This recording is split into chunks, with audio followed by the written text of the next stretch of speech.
महाभारत वास्तविक है या काल्पनिक, इसके लिए कुछ शोध हुए हैं जिन पर आज हम इस वीडियो में चर्चा करेंगे।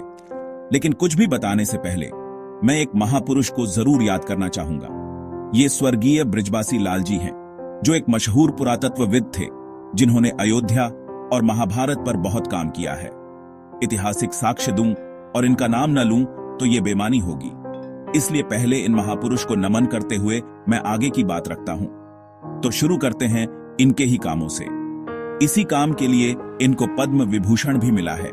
लेकिन इससे पहले आप सबसे निवेदन है कि यदि चैनल पर पहली बार आए हैं तो वीडियो को लाइक व शेयर करना और चैनल सब्सक्राइब करना न भूलें। 1951 तथा 52 में हस्तिनापुर सहित महाभारत के स्थल में बृजबासी लाल जी की टीम ने खुदाई की। हस्तिनापुर में एक विशेष टीला था जिसे इनकी टीम ने AST-1 नाम दिया था।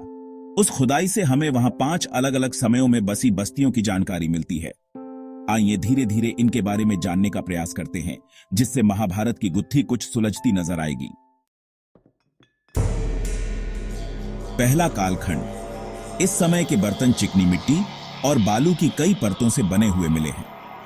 पुरातत्वविदों के अनुसार ये गेरुवे रंग के बर्तन थे। इनके स्पर्श से ही गेरुआ रंग हाथ में लग जाए, ये ऐसे थे। यहां पर कुछ मानवीय आकृतियां और शस्त्र प्राप्त हुए हैं। दूसरा कालखंड ये उसकी आधी सहस्त्राब्दी के बाद का माना गया, यानी कि 1100 ईसा पूर्व से लेकर 800 ईसा पूर्व तक, जब हस्तिनापुर पुनः आबाद हुआ। इस कालखंड में चित्रित भूरे बर्तन पेंटेड ग्रेवेयर यानी PGW मिले हैं। ये उनकी तुलना में बहुत उच्च कोटि के बर्तन माने जाते हैं, जिनमें अच्छी तरह चित्रकारी व नक्काशियां हैं। इनके अवशेषों से हमें यह पता लगता है कि हस्तिनापुर में उस समय तांबे के औजारों का प्रयोग होता था। युद्ध के लिए तांबे के औजार, लोहा गलाने वाले स्थल भी मिले हैं। आभूषण निर्माण के सांचे मिले हैं। एंटीमनी की छड़ें मिली हैं। हाथी दांत के कंघे मिले हैं। कांच की चूड़ियां मिली हैं। हड्डी के नुकीले औजार मिले हैं।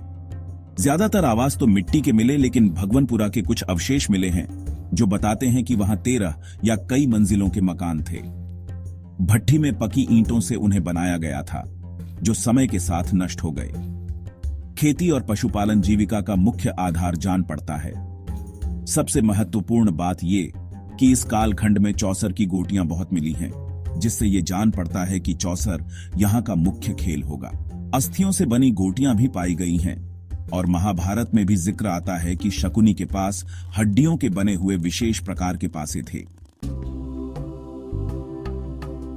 इस सभ्यता को बहुत लंबी सभ्यता मान जाता है, जो कि महाभारत काल के युद्ध के बाद तक रही होगी। लेकिन उनकी टीम को कुछ ऐसे प्रमाण मिले कि जिससे उन्होंने ये माना कि एक भीषण बाढ़ में एक बहुत बड़ी आबादी को वहां से विस्थापित होना पड़ा। उनका मानना यह भी था कि 6ठी से 12वीं शताब्दी ई पूर्व तक हस्तिनापुर बहुत बार बसा और बिगड़ा है।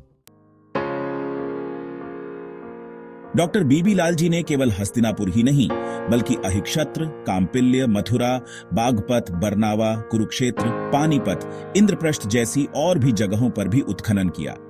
और इन सभी जगहों पर भी सामान कालखंड में चित्रित गेरुवे बर्तन पेंटेड ग्रेवेयर यानी PGW मिले हैं।